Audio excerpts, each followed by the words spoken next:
엄마가 철모를 뒤집어 쓰든 몸빼바지를 입든 관심 없습니다. 근데 딸이 있는 할머니들은 틀려요.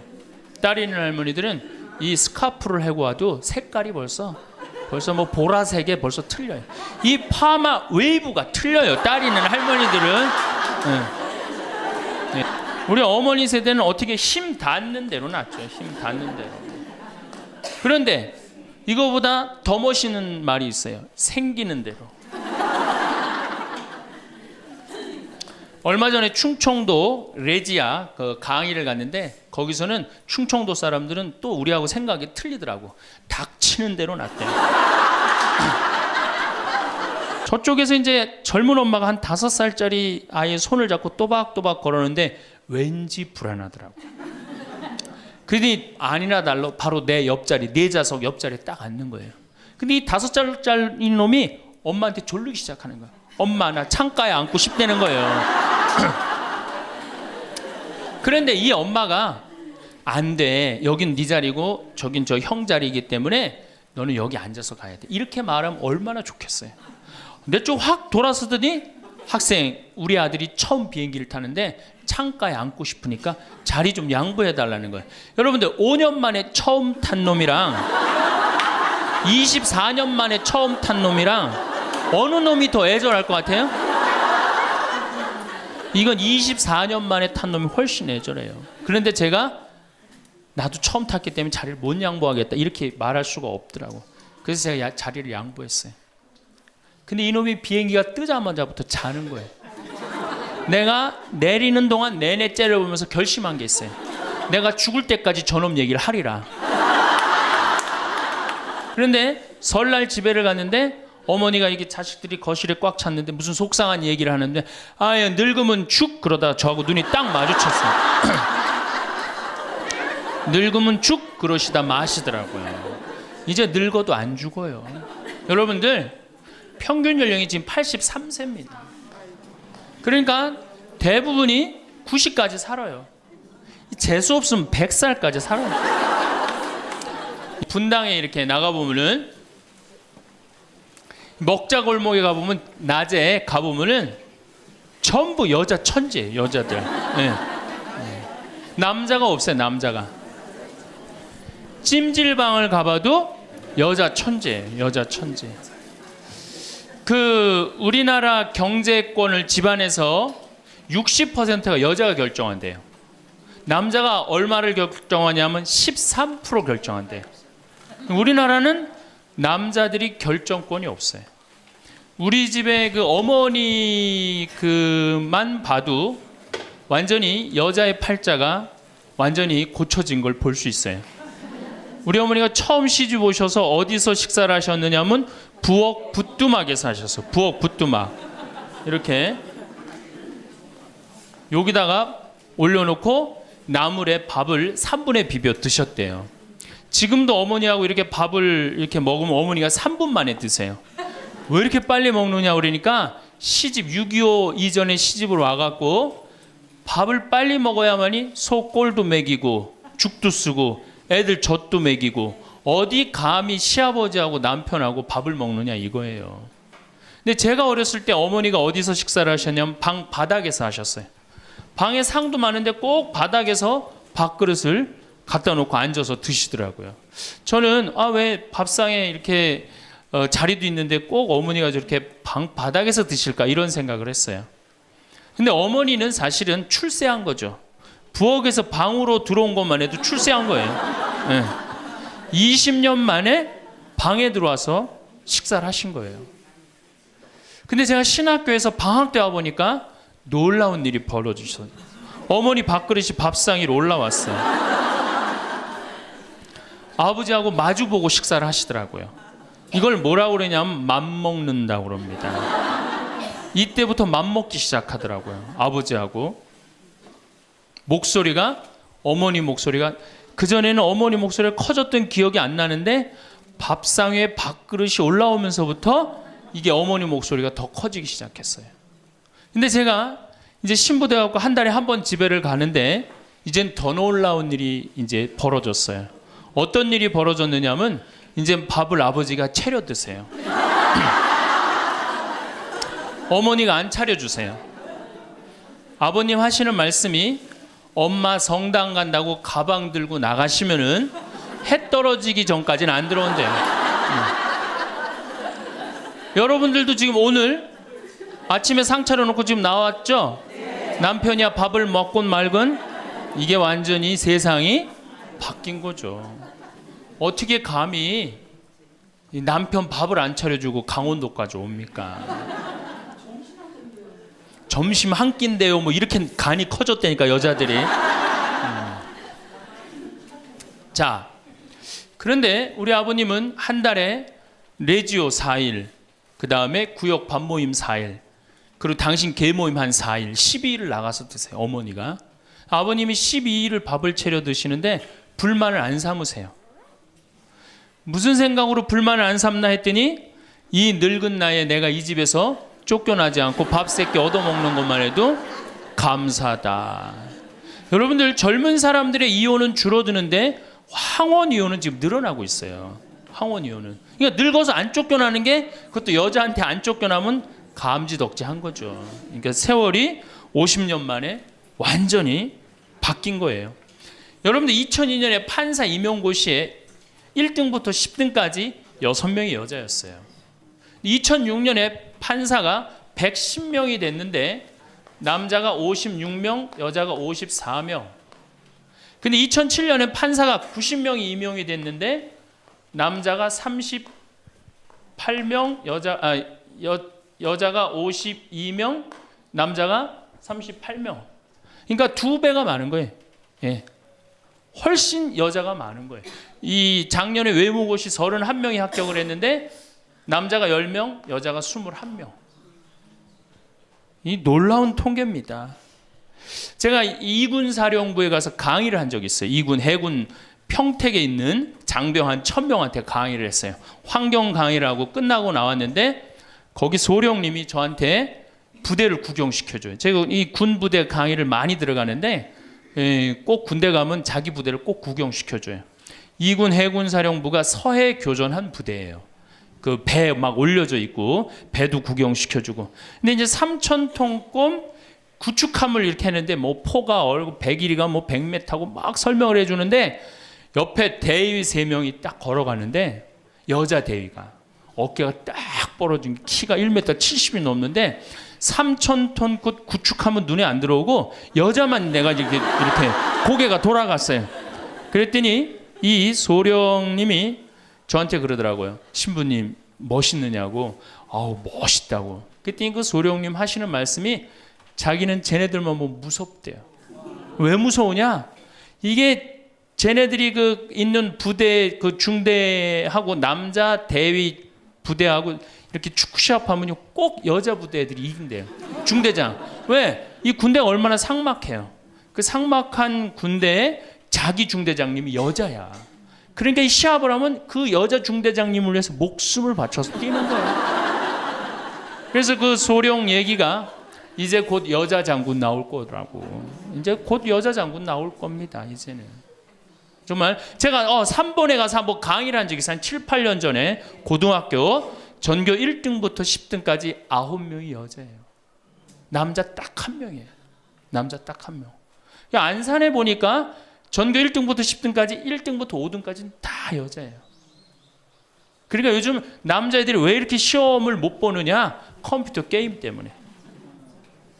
그 다음에 음란 사이트 때문에. 그 다음에 개떼처럼 돌아다니는 특성 때문에 남자애들이 여자애들을 따라갈 수가 없대. 혹시 우리 집에 남자만 아들만 낳았다 손 들어보세요. 우리 집에 아들만 있다 손 들어보세요. 이 집은 이제 망한 거예요.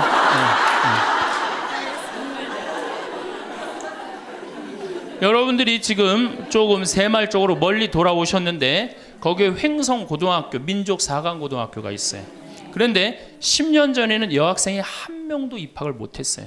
근데 재작년부터 여학생이 훨씬 많이 입학을 합니다.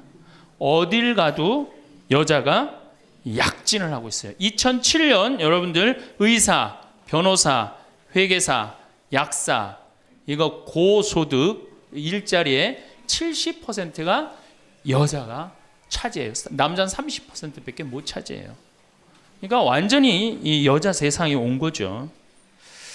일본의 골드만삭스라는 이게 굉장히 중요한 통계인데, 이 여성들이 얼마나 중요하냐, 115개 기업을 조사를 했는데 여성 이사가 있는 회사는 10년간, 일본이 90년서부터 2000년까지 0% 성장을 하죠. 10년간 주식이 96% 오른 건 다 여성 이사가 있는 회사만. 그때 일본은 전체적으로 몇 프로 올랐느냐? 13% 올랐다는 거예요. 우리 집에 이제 딸이 있다. 그렇다면 이제 역사의 한 페이지를 장식할 인물이 나올 거예요. 여기 계신 분들 중에 내가 아들을 놓으면은 처음에 아들이 고추 달고 딱 나오면 뭔가 여자로서 일을 해낸 것 같죠. 그렇죠? 내가 드디어 이 시집에 와서 이 집에 이제 대를 잇는구나. 그리고 이놈이 이제 고추를 달고 막 뛰어다니면 그렇게 뿌듯하대요. 쳐다만 봐도. 그렇죠? 근데 이제 이놈이 이제 고등학교에 가고 콧수염이 나기 시작하면은 멀어지는 거예요. 사촌이 돼버리는 거예요. 사촌이. 엄마를 봐도 말도 안 하고 씩 자기 방에 들어가고 다정하게 말 건네는 게 없어요. 뭐 어렸을 땐 막 안기기도 했는데 이건 뭐 자기보다 훨씬 큰 놈이 안기지도 않고, 이 대학교 가면은 얼굴 보기 힘들어지는 팔촌이 됩니다. 이제 장가를 가면 이제 사돈이 돼버리죠.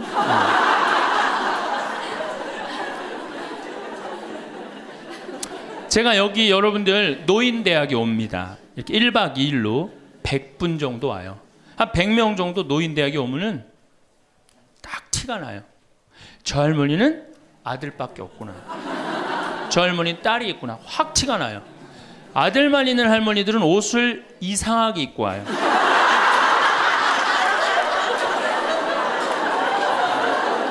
그 몸빼 바지 비슷한 거 입고 와요. 아들만 있는 할머니. 아니 관광버스를 타고 여기까지 오는데 1박 2일을 오는데 멋을 좀 내야 되는데 하여튼 몸빼 바지 비슷한 거 입고 와요.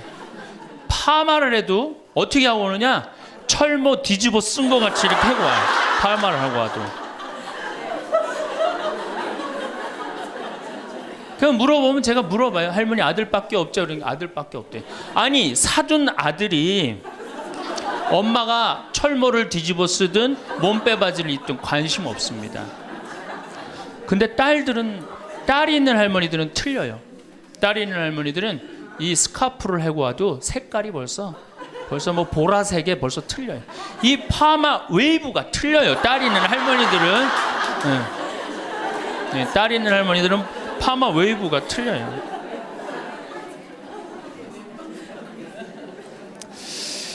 그렇다고 그러죠.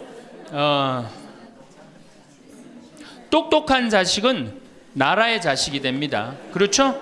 똑똑한 아들 자식은 나라의 자식이 되고, 돈 많은 자식은 그렇지 사돈의 자식이 되고, 이게 어리삐리한 것만 내 아들로 남아서 평생 고생시키는 거예요. 어리삐리한 것만 내 아들로 남아서 평생을 고생시켜요. 그러니까 여러분들 중에 아들이 있다고 행복하고 뭐 믿고 완전히 시대를 잘못 알고 있는 거예요. 이제는 늙어서도 아들이 있어도 소용이 없는 시대다. 21세기는 자고로 누구의 시대냐? 여성의 시대다. 여성을 무시하면 어떤 공동체든 망하게 되어 있습니다. 어떤 공동체든. 우리나라에서 돈 제일 많이 버는 기업이 삼성이에요. 여성 이사가 제일 많은 회사가 삼성입니다. 아프가니스탄 여성 글도 안 가르쳐요. 그러니까 굶는 거예요. 샘 월튼이라는 분이 있어요. 이분이 누구냐면 월마트 창시자예요. 월마트 아시죠? 세계 최대의 기업이죠. 이 양반이 이제 세상 떠났는데, 이 양반이 뭐라고 그랬냐면, 당신 회사에 결정권을 가지고 있는 여성 이사가 30%가 넘지 않는다면 당신 회사는 10년 후에 망할 걸로 생각해라. 그렇게 얘기를 했어요. 그러니까 이제는 사회에 돈 쓰는 주체는 다 누구예요? 다 여자예요. 제가 수없는 강의를 해도 내 강의를 듣는 대부분은 다 누구예요? 여자들이에요. 남자는 그 시간에 어디가 있어요? 노예처럼 돈 벌러 나가면은 그거 먹으러 다녀, 강의 들으러 다녀. 그러니까 돈을 쓰는 주체가 여성이기 때문에 여성을 이해하지 못하는 공동체는 망하게 돼 있어요. 그 많은 기업가들이 그걸 간파한 거예요. 제일 먼저 망할 때가 어디야? 한국 천주교. 모든 결정권이 누가 있어요? 남자들이 있잖아요. 주교님, 신부님들이 다 결정하잖아요. 난 걱정이 앞서요.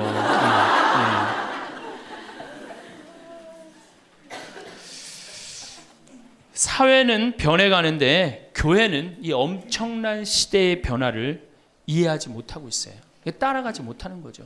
그러니까 성당 나오는 대부분의 정말로 이 신앙생활하는 대부분의 우리 고객은 신앙생활하는 교우들은 누구예요? 여성이란 말이야. 근데 신부들이 뭘 알아요? 여러분이 뭐 때문에 괴로워하는지 알아요? 몰라요. 한 걸음 건너는 거예요. 이 늙은 나이 드신 할머니들은 뭐 때문에 괴로워요? 그놈은 며느리 때문에 괴롭잖아요. 근데 우리가 며느리 때문에 괴로워하는 시어머니를 잘 이해합니까? 못하죠. 젊은 여러분들은 뭐 때문에? 죽지도 않는 시어머니 때문에 괴롭잖아요. 성당에 와서 앉아 있어도 답답한 거예요. 정말 그런 뻥 뚫리는 얘기 별로 못 들어요. 그러니까 우리 천주교가 사실은 뭐 400만이다 500만이라 그래도 미사 참여는 120만 밖에 참여를 안 합니다. 그러니까 네 식구 중에 한 식구만 주일날 와서 밥 먹는 거예요. 망한 거죠, 사실은. 엄격하게 보면은. 근데 이런 심각성을 잘 못 느끼고 있는 거예요. 그러면은 여성들이 왜 이렇게 갑자기 살기 좋은 세상이 됐느냐? 이유가 있어요. 20세기에 10대 발명품이 있습니다. 여러분들 그게 뭐냐면은 상대성 이론, 원자탄 2차 세계대전을 끝낸 거, 페르마의 마지막 정리, 자동차, 비행기, DNA 이중 나선 구조, PC, 인터넷, 물리학의 양자역학. 이게 20세기 최대의 발명품인데 최대의 발명품은 1961년 독일 쉘링사에서 나온 아나보나라는 피임약이에요. 그럼 피임약이 나오기 전에 우리 어머니 세대 70, 80이 된 어머니 세대는 애를 몇 낳았어요? 10명. 아, 멋있는 말 없어요? 한타스. 그건 멋있는 말이 아니야. 우리 어머니 세대는 어떻게 힘 닿는 대로 낳죠. 힘 닿는 대로. 그런데 이거보다 더 멋있는 말이 있어요. 생기는 대로. 얼마 전에 충청도 레지아 그 강의를 갔는데 거기서는 충청도 사람들은 또 우리하고 생각이 틀리더라고. 닥치는 대로 낳대요.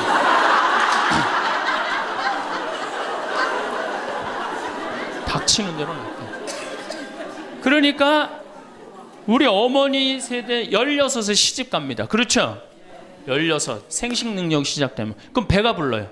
16 시작하고 배가 부르면 17 되면 애가 하나 나와요. 애가 나오면 얼마나 바빠요. 젖 먹여줘야죠. 얼러줘야죠. 논일 나가야죠. 밭일 나가야죠. 우리는 어렸을 때 집에 누에를 키웠어요. 누에 뽕 먹여야죠. 얼마나 바빠요. 그런데 이게 아장아장 걸어다닐만 하면 19 되면 또 어떻게 돼? 또 배불러. 그 20 되면 또 하나 나와. 이 둘이 이제 아장아장 기어다니고 이 정신이 하나도 없죠. 22 되면 또 배불러요.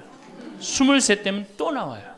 그러니까 어디 놀러 가고 싶어도 어떻게 하나는 포대기에 싸고 하나는 젖에 매달고 하나는 옆구리에 끼고 어딜 옛날에 여자들이 놀러를 가요. 집 밖 동네 밖 꿈도 못 꿨습니다. 이렇게 몇 가지 애를 놓냐면 40가지 애를 낳아요. 그러니까 몇 년 동안 애를 놓느냐면 25년 동안 애를 놓는 거예요. 25년 동안. 여러분들 이게 사람이에요? 25년 동안 애를 놓으면 이거는 애를 놓는 게 아니라 새끼 놓고 새끼 키우고 새끼 놓고 새끼 키우고 새끼 놓고 새끼 키우는 거예요. 그러니까 40에 내가 애를 놓으면은 그 애는 내 첫 장남의 애하고 같이 자랍니다. 그러니까 옛날에 할머니들은 요즘 젊은이들은 다 우리 아가야 그러잖아요. 근데 옛날에 할머니는 다 뭐라 그래? 아이고 우리 새끼들 그러잖아요. 막내는 새끼로 안 보이죠. 강아지로 보입니다. 강아지. 아이고 우리 강아지. 그러니까 25년 동안 저렇게 새끼 놓고 새끼 키운 여자 머릿속에 든 게 있느냐? 머릿속에 든 게 있을 수가 없어요. 그렇게 바쁜데 무슨 생각할 시간이 어디 있어요. 그래서 머릿속에 든 거 없는 여자가 집안일 챙겨나면 그 집 망한다. 그래서 암탉 꼬꼬댁 하우스 폭삭 그랬어요. 옛날에는. 그런데 이 피임약이 나오고부터 애가 줄어들기 시작합니다. 4명으로, 3명으로, 2명으로, 이젠 1.05명으로 줄어들었어요. 여자가 애 놓는 시간이 1년으로 줄어들었어요. 1년으로. 여자한테 몇 년의 시간이, 자유시간이 주어져요? 24년의 자유시간이 주어진 거예요. 자, 24년 동안 여자들이 사법고시 보고, 행정고시 보고, 외무고시 보고, 육사 가고, 해사 가고, 공군사관학교 가고, 경찰대학 뭐 1, 2, 3등 수석 졸업, 육사, 해사, 수석 졸업, 이건 다 이제 옛날 얘기에 다 휩습니다. 그러니까 여러분들 가정에 우리 집에 아들만 있다. 이 집은 뭐예요? 망한 거예요. 그래서 내가 딸을 둘 놓으면 뭐? 금메달. 그렇죠? 아들 하나 딸 하나 놓으면 은메달. 아들만 둘 놓으면 목메달. 그래, 목메달. 동메달이 아니에요. 목메달이에요. 목메달은.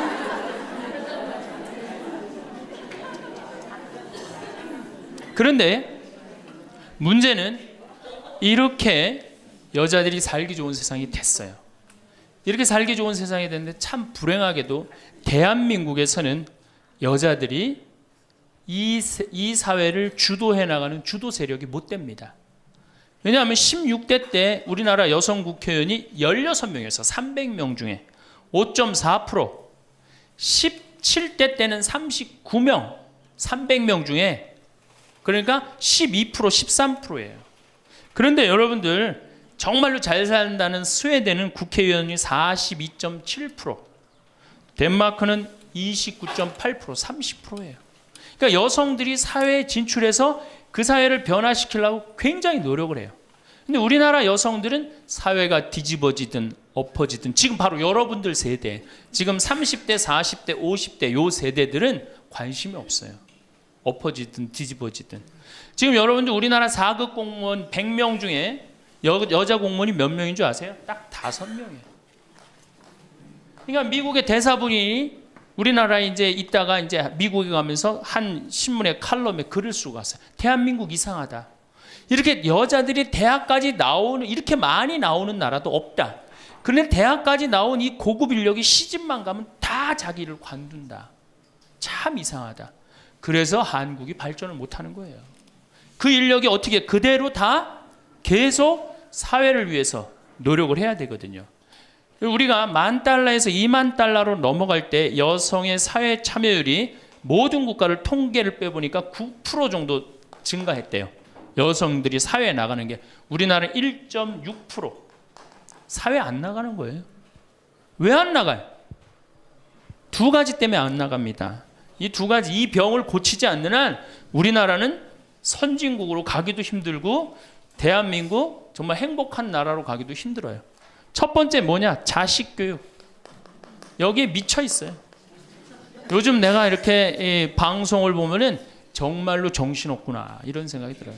두 번째로는 텔레비전. 이게 또 방송으로 나가겠지만 이 텔레비전님에 미쳐 있어요. 텔레비전.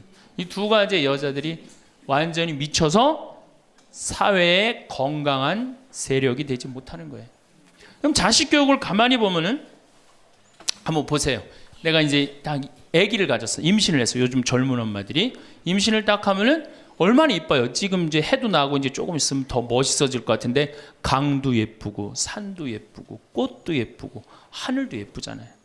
그럼 내가 세상에 태어나갖고 정말 이렇게 행복하게 살았으면 좋겠다 이런 생각하는 엄마들 거의 없어요. 임신을 하는 순간 내 뱃속에 서울대학 C가 들어왔다고 생각을 해요.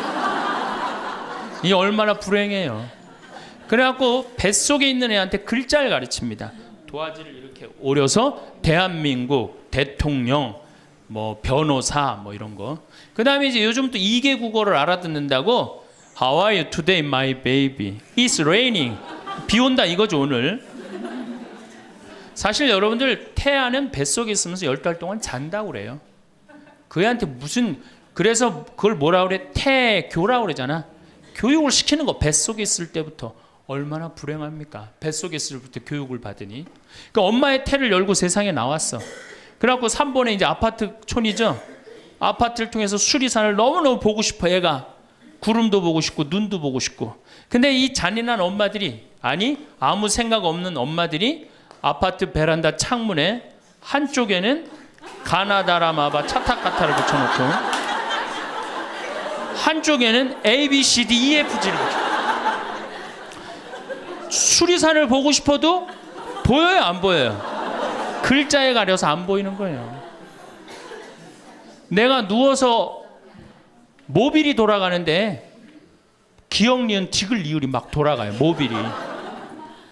겨다닐만 하면은 엄마들이 텔레비에는 텔레비전이라고 써놓고, 냉장고에는 냉장고라고 써놓고, 의자에는 의자라고 써놓고. 그러니까 애들이 겨다닐 때마다 글자가 없는 데가 없어요.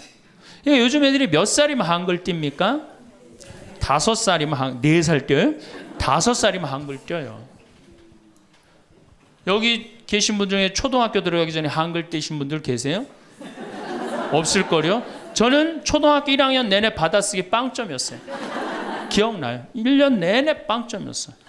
글자가 뭔 줄 알고 학교를 들어가요. 맨 뛰어놀다가 어머니가 어느 날 갑자기 여기다 수건 딱 달아주니까 이게 학교 가는 건가 보다 하고 학교 갔죠. 2학년 때 저는 한글 띄었어요. 근데 내가 5살에 한글을 띈다. 흥분됩니까? 안 됩니까? 드디어 우리 집에 천재 태어났다. 저한테 데리고 옵니다. 신부님, 우리 애가 천재인가 봐요. 왜요? 텔레비에 나오는 글자 모르는 글자가 없어요. 5살밖에 안 됐는데 축복기도 좀 해주세요. 안수기도 해달라는 거죠. 그럼 내가 걔 머리에 손을 얹고 뭐라고 그러냐? 이제 네 인생은 쫑났다.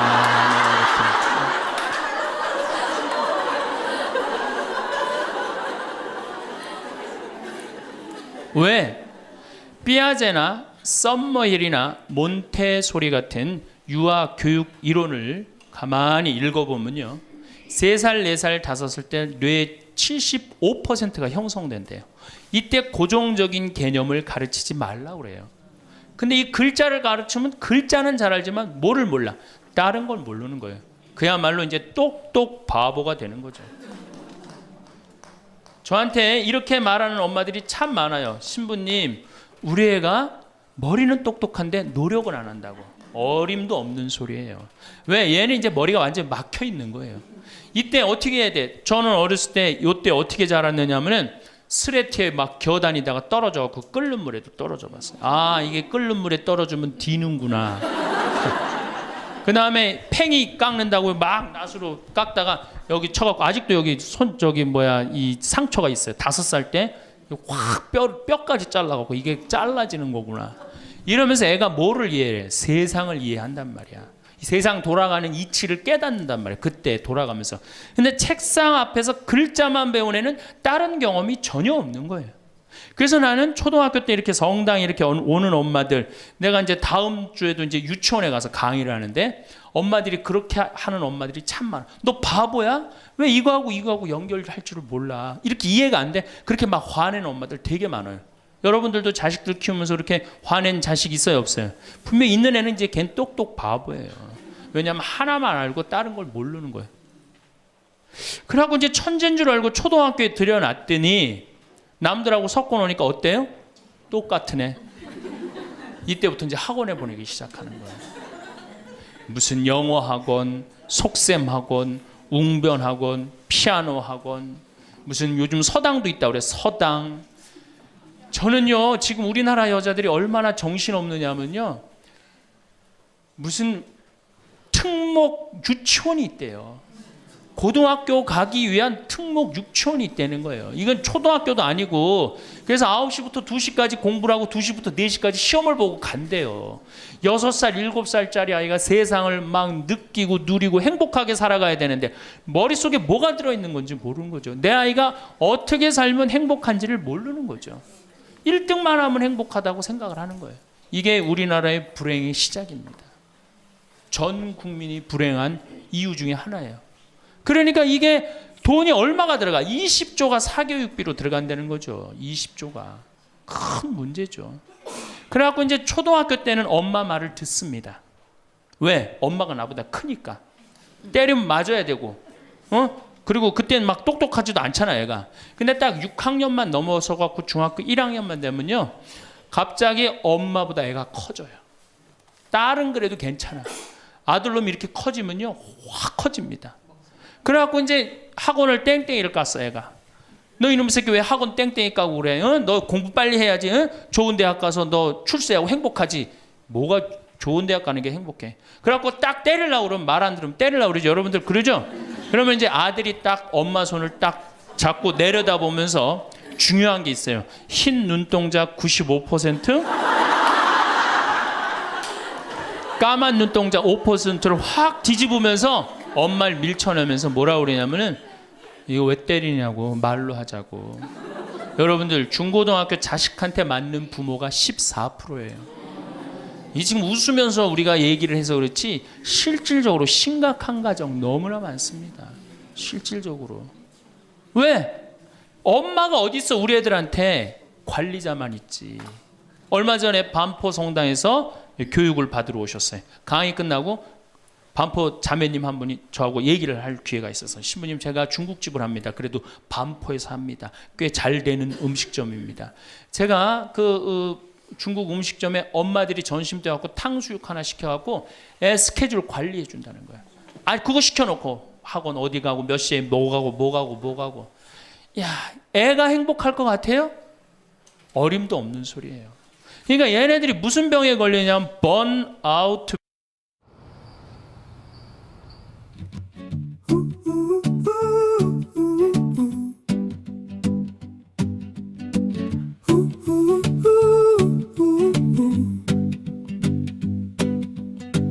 Found an old photo buried in my phone. Blurry lights, cheap sneakers, nowhere to go home. We thought every weekend could change our lives, running through the city with the moon in our eyes. Nobody cared how much money we made. Nobody measured the mistakes that we made. The future felt close enough to touch, back when a little felt more than enough. Funny how a moment disappears so fast. 병에 걸려요. 하느님 인간으로 태어났으면 10살 때 쓸 거 20살 때, 30살 때, 40살 때, 50살 때 쓸 에너지를 줬는데 이거를 유치원부터 초등학교 때까지 다 태워 없앤 거예요. 그러니까 중학교만 올라가면 애가 에너지가 하나도 없어. 텅 비었어. 그래갖고 무슨 병에 걸리냐면 귀찮아 병에 걸려. 뭐 좀 하자 그러면 뭐라 그래? 엄마 귀찮아. 좀 나 좀 놔둬. 아무것도 하기 싫은 거예요. 그렇게 시달렸으니, 아니 초등학교 때는 4시간, 8살짜리가 4시간 공부하면 많이 한 거 아니에요? 공부? 근데 요즘 애들이 어떻게 해요? 밤 10시까지 학원을 다녀요. 그래서 한 애가 자살을 했잖아요. 근데 유서를 썼는데 뭐라고 써놓고, 아버지는 8시에 들어오는데 왜 내가 10시에 들어와야 되느냐. 4학년 애가 초등학교. 이렇게 인생이 힘든 거라면 죽겠다. 그리고 뛰어내려서 죽었어요. 이거 누가 만드는 거예요? 여러분들이 만드는 거예요. 여러분들이 도대체 인생을 어떻게 살면 행복하고, 우리가 내 아이에 맞게 살아가야 되는데, 내 아이가 공부만 못하면 뭐라 그래? 너 커서 뭐가 될래? 어? 근데 유태인들은요, 공부를 못해도 애 기를 안 죽인대요. 우리는 공부 못하면 애 기 죽여, 인간성 나빠, 불효자의 천하의 몹쓸 놈이야, 꼴뚱하면은. 근데 유태인들은요, 꼴등을 하면은요, 부모가 애 기를 절대 안 죽인다. 꼴등하는 것도 서러운데 집에서 기까지 죽이면 애는 어디로 가라고. 그러니까 너 꼴등해도 괜찮아. 커서 돈만 많이 벌어. 지금 반에서 1, 2등 하는 애들 다 네 나중에 비서로 쓰고 회계사로 쓰면 돼. 걔네들 지금 열심히 공부하는 이유가 다 너를 위해서 공부하는 거야. 완전히 애 기를 살려주는 거예요. 그러니까 스티븐 스필버그가 나오는 거예요. 여러분들, 스티븐 스필버그가 고등학교 2학년 때 학교 적응을 못해서 학교를 관둡니다. 그리고 지지나 반에 편성돼요. 지지나 반에. 그런데 엄마가 어떻게 했느냐? 우리 아들은 영화를 좋아하니까, 우리 아들은 상상력이 좋으니까 훌륭할 거야. 끊임없이 아이의 길을 살려줘요. 이 사람이 어떻게 됐어요? 세계 최고의 감독이 된 거예요. 그 상상력 하나만 가지고. 엄마가 만약에 공부 꼴 지지나반, 이 지지나반에 들어간 이 지질이 복도 없는 건, 내가 팔자도 없지, 이랬다면 스티븐 스필버그가 나오지 않았을 거예요. 근데 우리나라는 꼴등하면 인간성 나쁘고 불효자고 부모님 마음 이해 못하고, 사실은 꼴등하는 애들이요, 여러분들 성격 좋은 애들이 꼴등하는 거예요. 이 유한 애들이 독한 놈들이 1등하는 거예요. 여러분들 자식들 중에 1등하는 애들이 있으면 독한 애들이에요. 그거 좋아할 거 하나도 없어요. 자, 이제 우리가 자녀들, 이제 엄마들이 무슨 생각을 하냐면, 내가 내 아이를 정말로 행복하게 키운다는 생각, 아니면 차라리 신앙으로도 키워야 되는데, 이게 대학에 미쳐 있기 때문에 중학교 3학년, 고등학교 3학년 때 미사를 안 나가면은 은근히 눈을 감아줘요. 은근히 눈을 감아줘요. 이때 막 강하게 얘기를 안 합니다. 근데 사실 이게 이제 우리가 정말로 잘못 키우는 거죠. 자식을 완전히 잘못 키우는 거예요. 우리가 우리 자식들을 질서를 알게 키우든가, 아니면 예의를 알게 키우든가, 아니면 사랑을 알게 키우든가, 봉사를 알게 키워야 되는데, 너 편안하고 너 1등만 하면 최고야.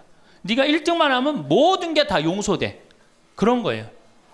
우리가 얼마나 자식을 잘못 키우느냐 하면, 제가 이제 20년 전이에요. 신학교 졸업하고 내 동창 신학생하고 제주도 여행을 가기로 했어요. 근데 내가 이제 혼자 이제 돈이 없어갖고 이제 나하고 같이 가서 김해, 부산에 가서 비행기를 탔어요.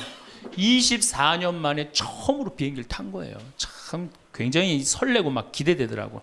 그래서 창가에 앉으면 막 밑에 막 내려다 보이는 거, 막 꽃피는 팔도강산의 마지막 해가 그 장면이었어요. 비행기 타고 막 아래 내려다 보는 거. 그래서 나도 그걸 꿈꾸면서 나 비행기를 탔어요. 근데 마침 주님께서 날 도와주셔갖고 제가 창가에 딱 앉았어요. 그럼 내 옆에 내 신학생이 옆에 앉고, 그래갖고 뭐 폼을 있는 대로 막 바깥에 내다보고 막 난리를 치는데, 저쪽에서 이제 젊은 엄마가 한 5살짜리 아이의 손을 잡고 또박또박 걸었는데 왠지 불안하더라고. 그러더니 아니나 달라 바로 내 옆자리, 내 좌석 옆자리에 딱 앉는 거예요. 근데 이 5살짜리 놈이 엄마한테 졸르기 시작하는 거야. 엄마, 나 창가에 앉고 싶다는 거예요. 그런데 이 엄마가 안 돼, 여긴 네 자리고 저긴 저 형 자리이기 때문에 너는 여기 앉아서 가야 돼, 이렇게 말하면 얼마나 좋겠어요. 근데 좀 확 돌아서더니, 학생, 우리 아들이 처음 비행기를 타는데 창가에 앉고 싶으니까 자리 좀 양보해 달라는 거예요. 여러분들 5년 만에 처음 탄 놈이랑 24년 만에 처음 탄 놈이랑 어느 놈이 더 애절할 것 같아요? 이건 24년 만에 탄 놈이 훨씬 애절해요. 그런데 제가 나도 처음 탔기 때문에 자리를 못 양보하겠다 이렇게 말할 수가 없더라고. 그래서 제가 자리를 양보했어요. 근데 이놈이 비행기가 뜨자마자부터 자는 거예요. 내가 내리는 동안 내내 째려보면서 결심한 게 있어요. 내가 죽을 때까지 저놈 얘기를 하리라. 그래서 지금 하는 거예요. 지금 20년째 지금 하고 있어요. 근데 내가 이제 배를 타고 목포로 와서 이제 기차를 타고 올라오는데, 목포에서 조금 광주쯤 지났을 거예요. 어떤 아이가 초등학교 한 4학년쯤 되는 애가 막 땀을 막 삐질삐질 흘리면서 배를 움켜쥐더라고요. 너 왜 그러냐니까 배가 너무 아프대. 나는 이제 좌석이 있고 그 안에 서서 있는데, 비행기 자리도 내준 놈이 기차 자리 하나 못 내주겠어요? 너 여기 와서 앉아라. 나 괜찮으니까. 그래갖고 얘가 이제 내 자리에 앉아서 30분을 가는데, 그 엄마가 한참 보더니 일으키더라고요. 너 일어나라고.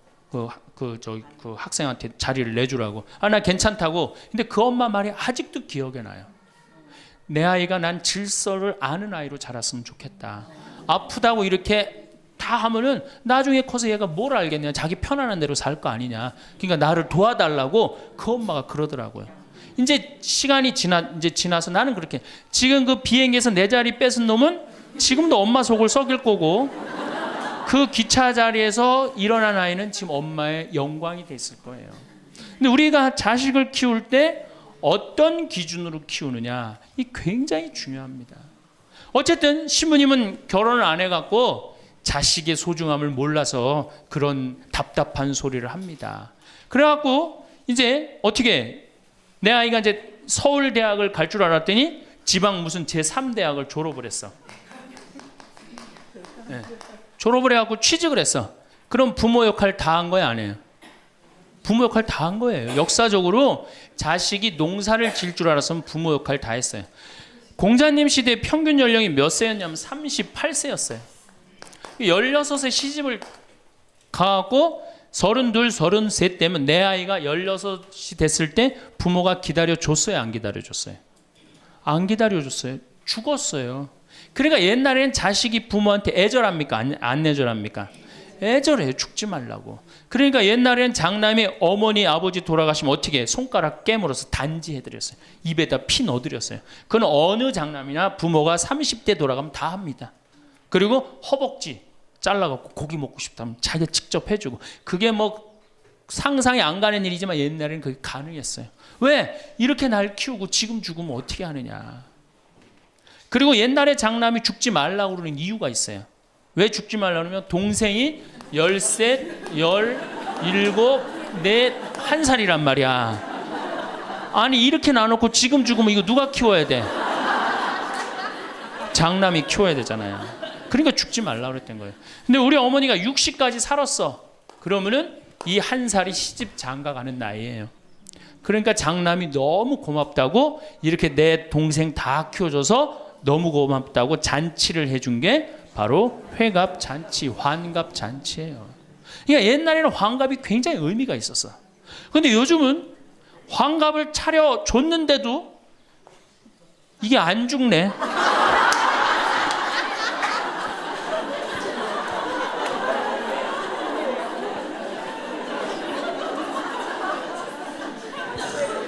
그 노너 2인 4편에 뭐라고 그러냐면 너희는 부모의 나이를 꼭 기억해둬라.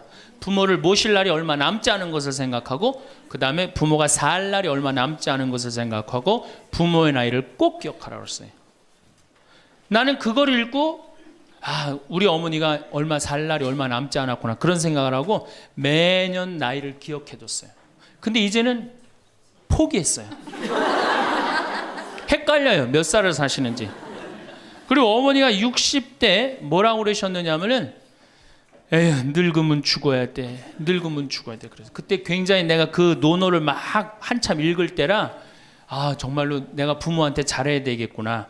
본수원 갈비집에 가고 갈비 한 번 더 사드리고 전화 한 번 더 드리고 했어요. 근데 이제 요즘 이제 그 얘기 들으면 막 화가 나요. 그 얘기 한 지 벌써 16년이 지났어요. 죽을 기미가 안 보여요. 그래서 제가 2년 전에 어머니한테 가서 그랬어요. 어머니 자식들 앞에서 이제 늙으면 죽는다는 소리 하지 말아라. 자식들 사기치는 것도 아니고 이게 뭐냐. 그런데 설날 집에를 갔는데 어머니가 이게 자식들이 거실에 꽉 찼는데 무슨 속상한 얘기를 하는데 늙으면 죽 그러다가 저하고 눈이 딱 마주쳤어요. 늙으면 죽 그러시다 마시더라고요. 이제 늙어도 안 죽어요. 여러분들 평균 연령이 지금 83세입니다. 그러니까 대부분이 90까지 살아요. 재수 없으면 100살까지 살아요. 여러분들은 몇 년을 사냐면 120년을 삽니다. 그럼 몇 년 남은 거예요? 여러분들 자식들한테, 공부 못하는 자식한테 너 늙어 커서 뭐가 될래? 이거 말하는 정신이 있으면은 난 늙어서 뭐가 될까? 이거 먼저 걱정하셔야 돼요. 여러분들 앞으로도 50년, 60년 남아 있어요. 근데 이렇게 오래 살 줄 모르고 있는 돈 없는 돈 누구한테 다 쏟아붓어? 자식한테 다 쏟아붓어. 있는 돈 없는 돈. 그리고 맨 손가락 빨면서 50년을 산다. 이건 축복이 아니라 저주예요. 저주. 정말로 생각 잘 하셔야 돼요. 우리나라 여성들 지금 자식한테 지금 학원비 1년에 20조 쏟아 넣을 일이 아니에요. 늙어서 죽지 않으면 결국은 누구하고 힘들어져요? 자식하고 힘들어질 거 아니야. 돈은 한 푼 없지. 자식은 그래도 공부시켰다고 쳐다는 보는데 죽지도 않고 계속, 그것도 1, 2년도 아니고 40년, 50년 이렇게 보고 있으면 어때요, 여러분들? 이 생각하면 딱 쉬워요. 여러분들 주위에 40살 먹은 아들이 장가도 안 가고 빈둥빈둥 엄마 주위에서 이렇게 붙어서 살아. 40살 된 딸이 시집도 안 가고 엄마 아빠 옆에서 붙어서 살아. 그 딸 이뻐요, 미워요? 밉죠? 반대로 뒤집어서 생각해 봅시다. 우리 엄마가 90이 됐는데 죽지도 않고 빈둥빈둥 나한테 매달려서 살아. 그럼 그 자식 이쁠 것 같아요? 부모가 이쁠 것 같아요? 안 이쁠 것 같아요? 미워요.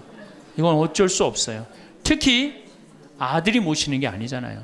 며느리한테 얹혀 살면 더 힘든 거예요. 이 우리 현실의 현실. 계산상 안 맞아. 계산상 20년 키웠으면 20년어치만 받아 먹어야 될 거 아니야. 안 그래요? 20년 키웠으면 20년어치만 받아 먹으면 되잖아. 근데 이건 20년 키우고 지금 50년 뭐 60년 이렇게 받아 먹게 생겼어요. 내가 고등학교 3학년 때까지 어머니 아버지가 저를 키워줬어요. 고등학교 3학년 때까지 참 고맙더라고요. 신부가 돼서 그런 생각했어요. 그래도 옛날에는 뭐 신부가 집안 떠난다 그러지만 지금은 뭐 집안하고 신부하고 연관이 많아요. 그래서 내가 그래도 어머니 아버지가 나를 20년 키워줬으니까 내가 20년은 갚으리라. 20년 얻어먹었으니까 20년은 갚으리라. 그런 생각을 했어요. 참 기특한 생각을 했죠. 우리 내 첫 활동비가 46만 원이었어요. 어머니 2만 5천 원, 아버지 2만 5천 원. 용돈을 드리기 시작했어요. 한 다달이. 지금 17년째 한 달도 안 빠지고 용돈을 드려요. 지금은 좀 많이 드리죠. 뭐 강의 다니고 그러니까 조금 제가 강사료 있으면 한 달에 뭐 5번, 6번 강의를 나가니까 그 강사료 중에 하나만 나눠줘도 용돈 많이 드리는 거예요. 17년 드려요. 한 달도 안 빠지고. 제가 생각해도 제가 기특해요. 이제 3년만 하면 끝나는 거 이제.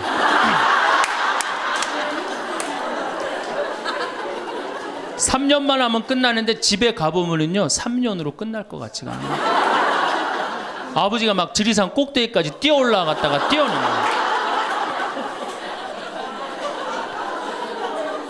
이 심각한 문제입니다. 네. 그러니까 아버님이 이렇게 지금 이제 78이신데 우리 큰형님 형님으로 동네에서는 알고 있어요. 근데 여러분도 한번 생각을 해보세요. 내가 돈 없이 정말로 50년을 자식한테 얹혀서 산다. 그럼 어느 자식이 그 부모한테 효도를 끝까지 할 수 있겠느냐. 이거 불가능한 거예요. 여러분들 지금 내가 자식 잘 키우면 호강할 거라고 생각하죠? 어린 반푼어치도 없는 소리예요. 잘 키워놓은 자식은 나라의 자식 됩니다. 돈 많은 자식은 얼굴 구경하기 힘들어요. 예. 돈 있어갖고 이민을 가면 자식하고 어떤 관계 된다고 그래요? 요즘 그 유명하죠? 해외 동포 된대잖아요. 아들하고 나하고 해외 동포 된다고 그러잖아요. 근데 이제 여러분들만 이제 안 죽는 게 문제가 아니에요. 우리 신부들도 안 죽네.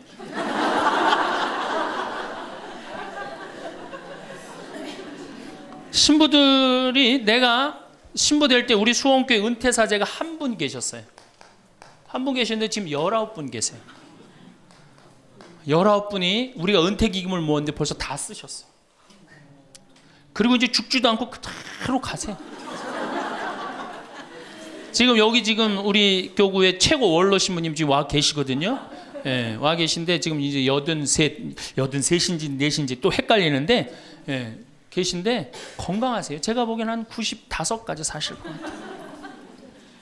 그러니까 참 우리 신부들, 여러분들은 그나마 손자도 있고 손녀도 있지. 우리 신부들은 아무것도 없잖아. 은퇴하면은 땡이에요, 땡. 교우들이 찾아와요. 이거 1년 겨우 찾아고 1년 지나고 나면 내가 은퇴 신부님들 가보면 하루 종일 혼자 계세요. 그것도 1년 365일. 그러니까 이탈리아는 어떻게 은퇴를 안 합니다. 신부님들이.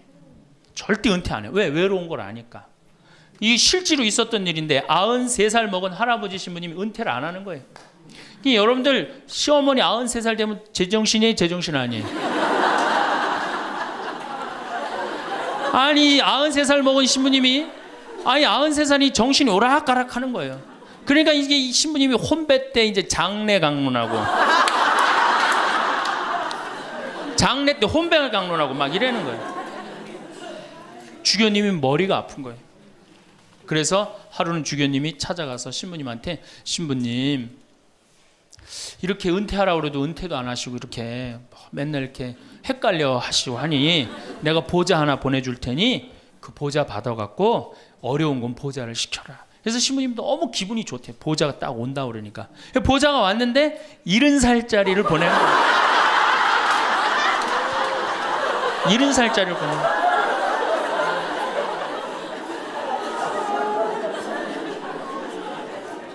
이제 여러분들 인생은요 60부터라는 거 옛날에 많이 들었죠? 실질적으로 인생은 60부터예요.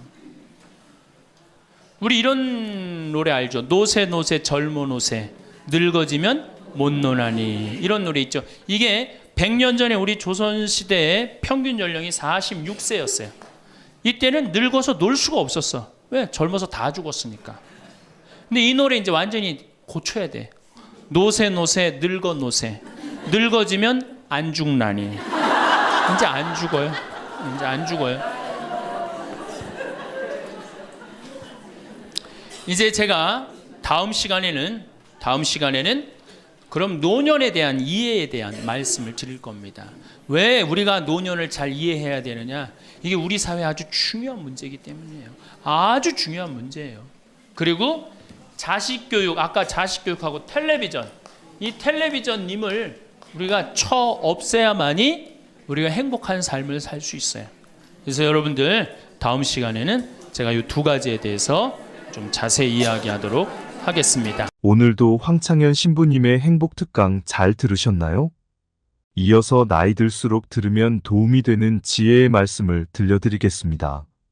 우리가 은퇴를 하고 노년을 맞이하면 수면, 식사 같은 필수 시간을 제외한 대부분의 시간이 자유입니다. 게다가 평균 나이는 80대 중반이고 길게는 100세까지 사는 분들도 종종 보이는 요즘입니다. 혹시나 여러분들 중 젊어서 직장생활, 육아로 정신없이 살던 때에는 그렇게 그리던 여유로운 삶이 막상 노년에 펼쳐지니 뭘 해야 할지도 모르겠고 너무 막막해서 허무함에 빠지신 분들도 계시리라 생각합니다. 어떤 학회가 우리나라 60대 이상의 국민들을 대상으로 실시한 노인분들이 노후에 보내는 여가 생활 실태에 대한 조사에 따르면 1위는 TV 시청이 가장 높았고 2위는 스마트폰 하기, 3위는 휴식, 4위는 산책 걷기, 5위는 국내 여행하기, 6위는 집안일, 7위는 공원이었습니다. 사회가 고도로 발달하고 노인들의 복지는 돌아볼 틈 없이 쉼없이 앞으로만 달려가니 정작 우리나라를 여기까지 이끌고 만들어 온 노인분들은 집으로 스마트폰으로 공원으로 소외되고 있다는 것을 알 수 있습니다. 물론 나이가 들면 힘이 빠지기 때문에 할 수 있는 취미가 한정적일 수밖에 없다지만 그렇다 하더라도 우리가 집에 앉아 가만히 TV나 보며 죽는 날만 기다려야 할까요? 우리 개개인의 상황에 따라 맞는 취미를 찾을 수는 없을까요? 전문가들 또한 말합니다. 아무래도 요즘 정보 제공 서비스가 온라인 중심이다 보니 노인분들이 정보를 얻기가 어려우셔서 취미가 다양하지 못할 수밖에 없다고 말입니다. 그 예로 교통수단을 인터넷으로 예매하실 때 불편하다고 느끼신 분들 60%, 그나마 노인분들 중 58% 인터넷 예매를 경험하셨다고 합니다. 또한 무인 식당에서 터치 기기로 주문하실 때에도 터치 기기를 경험하신 분들은 58%밖에 되지 않았으며 그중 64% 노인분들이 불편했다고 하십니다. 따라서 이것은 우리 사회가 좀 더 노인 친화적인 시스템으로 바꿔야 할 것은 바꾸고 바꾸지 말아야 할 기존의 것은 바꾸지 말아야 한다고 볼 수 있겠습니다. 그러니 여러분들께서 그동안에는 평생 자식과 남을 위한 희생의 땀을 뚝뚝 흘려오셨다면 이제는 그 땀을 스스로를 위해 흘려보실 생각은 없으신가요? 그런 의미에서 지금부터 여러분들께 노년에 하실 수 있는 취미를 몇 가지 추천해 드립니다. 그 전에 취미 생활을 정하실 때 중요한 것들이 있습니다. 첫 번째, 효율적으로 시간 배분을 해보세요. 처음에는 조금씩 시간 내어 한 가지만 하시다가 나중에 나에게 맞는 취미 생활이 몇 가지 생긴다면 하루를 더욱 알차게 보내실 수 있습니다. 가령 낮에는 체력 소모가 있는 자전거를 탄다면 저녁에는 음악 감상을 하실 수 있으며, 아니면 낮에는 목공을 하시고 저녁에 바둑을 두실 수도 있습니다. 또한 낮에는 사진을 찍고 저녁에는 블로그나 유튜브 영상을 제작하는 식으로 두세 가지의 취미를 병행하실 수 있습니다. 두 번째, 취미 비용을 줄여보세요. 대부분의 사람들이 여행이나 골프 같은 취미를 매번 하기는 힘듭니다. 따라서 내 경제 상황에 맞는 취미를 적절히 잘 선택하시는 것이 좋습니다. 세 번째, 건강 상태를 고려해 선택하세요. 몸 상태가 좋지 않다면 몸을 많이 쓰는 취미보다 독서나 약초를 키우는 것처럼 몸에 무리가 가지 않으면서 소소한 재미를 느낄 수 있는 취미를 정하시는 것이 좋겠습니다. 지금부터 노후에 여러분들께서 즐기실 수 있는 취미를 8가지 추천해 드리겠습니다. 추천해 드린다고 이것을 꼭 전부 다 하시라는 압박을 느끼실 필요는 전혀 없으며, 혹시라도 마음에 드는 게 하나도 없다고 하셔도 상관이 없습니다. 노후에 즐길 수 있는 취미의 종류가 이런 것들이 있구나. 취미를 즐기는 것이 그렇게 어려운 것이 아니구나. 이런 생각만 드셔도 좋다고 생각합니다. 그러니 그저 가볍게 한번 참고해 본다 생각하시고 들어주시기 바랍니다. 첫 번째 취미 활동은 수영입니다. 수영은 가장 돈을 적게 들이면서 관절에도 무리가 없고 위험성이 적은 최고의 운동입니다. 그리고 노년층에게 관절염에 좋은 사회성 협동심 등 다양한 측면에서의 장점이 많은 운동이기 때문에 대한노인재활의학회에서 권장하는 운동입니다. 또한 노인들이 불가피하게 넘어질 경우에도 수영을 한 분들은 균형 감각으로 인해 넘어질 때에 피해를 줄일 수 있기 때문에 더욱 더 수영을 추천한다고 합니다. 그리고 요즘은 시골에도 동네 주민 스포츠 센터가 있어 수영장을 쉽게 접할 수가 있으니 동네 주변을 한번 둘러보시는 것은 어떨까요? 두 번째 취미 활동은 탁구입니다. 탁구는 유산소 근육 운동이 결합한 스포츠입니다. 남녀노소 모두 즐길 수 있고 과격하지 않으면서도 운동량이 많은 게 특징이지요. 계절에 상관없이 즐길 수 있어서 취미로 즐기기 좋습니다. 같은 시간 동안 등산을 하는 것보다 칼로리 소모량이 1.4배나 많으며 폐기능 강화는 물론 복근, 허벅지, 어깨 종아리의 근육 발달에 매우 좋습니다. 또한 안전사고나 부상의 위험이 가장 적은 종목이기도 해서 나이가 들어도 부담 없이 즐길 수 있는 장점이 있습니다. 또한 80세 이상 노인분들은 탁구공이 라켓이 조금 큰 라지를 즐기실 수 있습니다. 참고로 탁구는 노인종합복지관과 지역 탁구장에서 배울 수 있습니다. 그렇게 동호회 가입해서 사람도 만나시면서 조금씩 배우시는 것도 추천드립니다. 세 번째 취미 활동은 베란다나 공터의 채소 키우기입니다. 노년 생활에서는 육체 활동이 중요한 만큼 집에서도 쉽게 움직이며 하실 수 있는 취미입니다. 그렇게 베란다나 텃밭에서 채소를 가꾸다 보면 채소뿐만 아니라 건강까지도 얻을 수 있어 일석이조입니다. 방울 토마토나 오이, 상추 등 키우기 쉬운 채소들을 더 기르신다면 수확해서 나오는 채소들로 된 거예요. 마음의 평화는 본질적인 신앙생활을 잘할 때 생기는 결과물이지 처음부터 마음의 평화가 있을 수는 없는 거예요.